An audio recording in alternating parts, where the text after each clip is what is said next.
Hey, welcome. Thanks for joining me. We are finishing out our look at this desperate father. This is Mark chapter 9, verses 14 through 29. And it's a powerful story. It's a poignant story. It's a desperate dad seeking to get his son to Jesus because he knows that only Jesus can help his son. And he's right. And you know the story. He brought his son to Jesus. Jesus wasn't there. He was coming down the Mount of Transfiguration, or he was on the Mount of Transfiguration. And his disciples tried to cast out this demon, and they could not do it. The scribes start accusing them. There's a crowd, and Jesus asks what's going on. There's an explanation of what's taking place. And we get to this point where it's the scene with the Father and Jesus. And yesterday we were looking at where they brought the boy to him, and when he saw him, the Spirit threw him into this convulsion. He asked his father, how long has it been going on? He said, from childhood. It has often thrown him both into the fire and into the water to destroy him. So he's telling about this pitiful plight that they have experienced with this child, this demon-possessed child. How this demon seizes him and tries to harm him and to mar him and to scar him and to torment him, and by so doing, tormenting the entire family. And out of desperation, this man has come to Jesus with his son. Jesus is not there. He's not available. The disciples fail. And this guy's at his wit's end, and he's explaining what's going on in their lives and how horrible it is. And he's kind of he had high hopes. The disciples couldn't do it. Is there no help for us? Is this the way it's always going to be?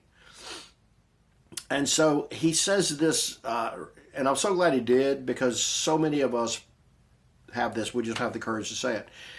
But if you can do anything, in other words, if you are able, literally, if you are able to do anything, if you're able to do something, and I guess the guy looks at it as a little help's better than no help. If you're able to do anything, can you help us out? Will you have compassion? Will you show mercy and help us? Take pity on us. We don't know where else to go. We don't know what else to do. The doctors, the counselors, the pills, the medications, it just doesn't work. It doesn't work. We're at our wits' end. I don't know what else to do if you can't help us. But if you can do anything. And then Jesus responds. It seems like a rebuke, and I suppose that it is. But the challenge is to see that it's not Jesus' ability that is in question. It's the Father's ability to believe that God is able to do all things. Even though it appears that there's no way. Do you believe God, that in God there is a way? Do you believe that? All things are possible to him who believes. All right, so Jesus said, if you can, calling into question is, if you can. It's not about my ability. I've got the ability to deal with this. The question is, do you have the faith to release that for your son? Do you believe God for unbelievable things? Do you believe God for big things? Do you believe God for great things? And I feel like most of us, most of the time, we believe God for the things that we can accomplish on our own. God, give us strength to do this, instead of, God, you be glorified in doing something through us. Do great things through us. Do big things through us. Lord, today do great and glorious things that you will be glorified in me and through me and for me. And, if we would simply believe God for things that are beyond our own ability and resources to accomplish. So, is the Father willing to believe God without boundaries? In other words, God can't do this. Maybe he can. And I don't think most of us are that. I think most of the time it's like this with us. We believe God can. We just don't know that he will. And that's where the second part of this comes in. Jesus said to him, all things are possible to him who believes. All things? Well, Jesus said all things, so I guess all things. All things except that which is intrinsically impossible. All things are possible, but a round circle is a contradiction in terms. So A square circle is a contradiction in terms, so you can't have a square circle or a round square or a square triangle. You see what I mean? Those are intrinsic impossibilities. The very nature of them is impossible. It's impossible. It is contradictory. I don't know if you call that a category mistake, if it's just a contradictory statement. Those things cancel one another out. It's an impossibility. So no matter how much faith you have, you're not going to see a square triangle or a round square. It just doesn't work that way. By definition, those things cannot be. What about natural laws that have to do with water and things sinking and that kind of stuff? Well, to him who believes, Peter walked on water, coming to Jesus Christ at his command. And so I personally believe God can do all things, and all things are open to the person who believes, genuinely believes.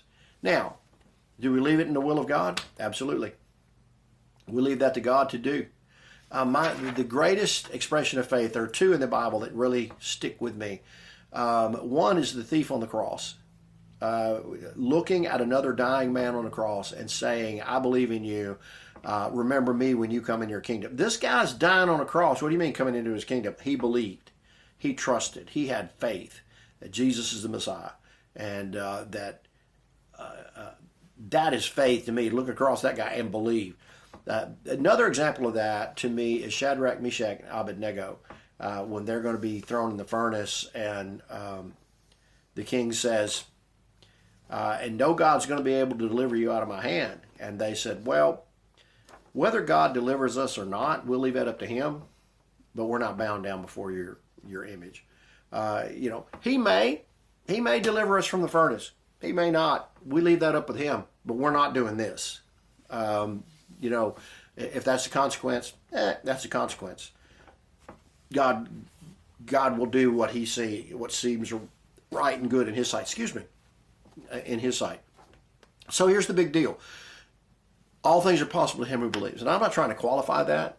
I believe all things that we're going to face are possible to the person who believes, if you are believing. We're told to pray believing that we have received, not pray doubting.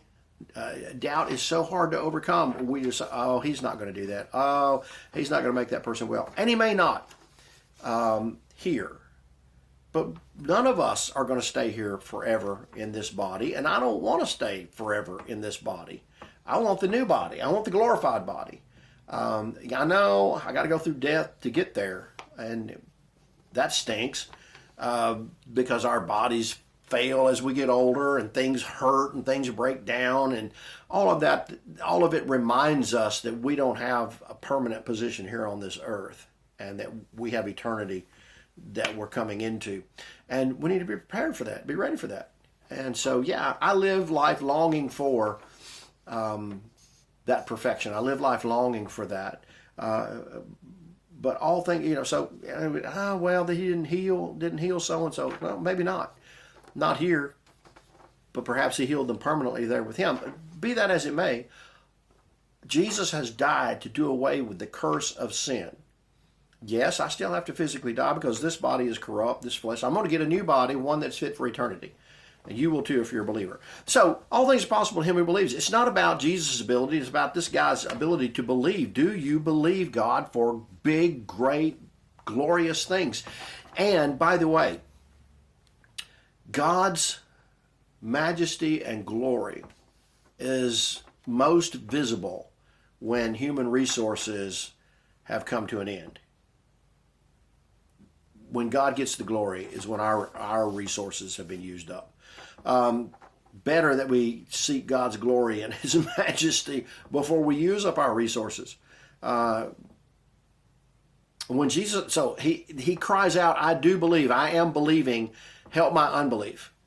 At this moment, I have some unbelief. I am believing.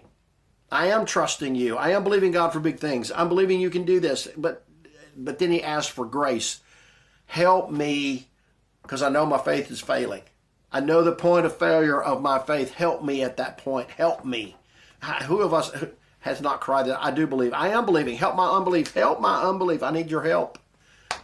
And Jesus pulls him along, and he does give him that help. Seeing this crowd, there's a crowd running. I don't know if they heard there's a showdown. I don't know if Jesus is in it with the scribes again, or Jesus is going to heal somebody, and people come running out of the woodwork. But anyway, a crowd is coming, and typically this messianic secret, he doesn't want them to see this, doesn't want them to be a part of it. So he rebukes the unclean spirit, saying, you deaf and dumb spirit, I command you, come out of him, and do not enter him again. Interesting. Come out of him, and don't you ever come back in him again. This is done. This is finished. You don't get to come back. Sorry. This is when Jesus sets you free, when Jesus does that, works that in our lives, that's permanent. That's forever. And nothing can take that away. So this child, and all of this is like a showdown with evil, and you have death and resurrection and all this kind of stuff that's involved, and we'll see in just a second. And I think in a spiteful, hateful thing, this demon crying out and throwing him into a terror convulsions, it came out, and the boy became so much like a corpse that most of them said he is dead. It's like this demon says, oh, yeah, you may be able to command me, and I've got to go, and I can't come back at him, but I'm going to kill him on my way out. What are you going to do about that? There are a lot of scholars who believe that that's exactly what happened, that this demon comes out and it so violently attacks this boy that the boy dies. And certainly the language that is used up raised him up, and he stood. He took him by the hand, raised him up, and he got up, and he stood up. That's resurrection language that is used there, Anastasia. That's resurrection language that's used in this phrase. So, did the boy die? And did Jesus take him by the hand and raise him up? And that he said, was it such a showdown? And if it is, that's the truth. All of us are dead in the grips of Satan and demonic forces. And it takes Jesus to raise us up out of that. It takes Jesus to set us free from that. Yes, we are dead until he gives us life. And that's true at the end. We will have a resurrected body. We'll be raised to a new life. And that we have already been raised to that new life. We get that physical body later on. We've been made whole if we're believers in him. So I don't know if the boy actually died or if he did. Because the scripture said he became so much like a corpse that most said he is dead. And he may have been. Even if he wasn't, the symbolism is still the same. That's resurrection language that is used.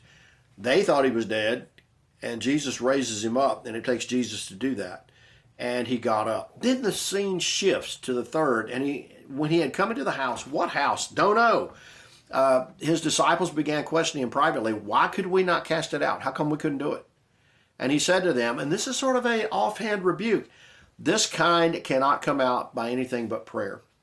And so what he is saying is that you relied on your past success, you relied on your ability, rather than relying upon and realizing, recognizing, and relying upon the power of God.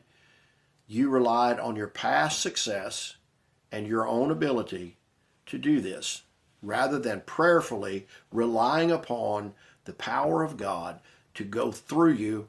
And spiritual warfare, if it's going to be confronted, it has to be done so with prayer. We forget that so often, how important prayer is to our success in overcoming the enemy.